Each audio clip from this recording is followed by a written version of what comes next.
काय झालं? कंटाळलास? खूप प्रयत्न करतोय, पण हवं तसं यश काय मिळेना, बरोबर ना? आता ही धावपळ सोडून कुठेतरी लांब निघून जावंसं वाटतंय ना? अजून किती दिवस सोसावं लागणार हेच तुझ्या डोक्यात कायम असतं.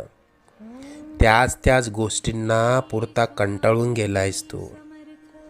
मला माहिती आहे, या वेदना आता तुला सहन होत नाहीये. यापुढे अशी समस्या तुला सतावणार नाही. तू आजपर्यंत भरपूर दुःख सहन केलंस. तुझी वाईट वेळ संपून जाईल. त्यानंतर येतील सुखाचे सोन्यासारखे दिवस. बाळा, तू प्रयत्न करत राहा. जिथे तू थांबशील तिथून पुढे तू हाती घेतलेले कार्य आम्ही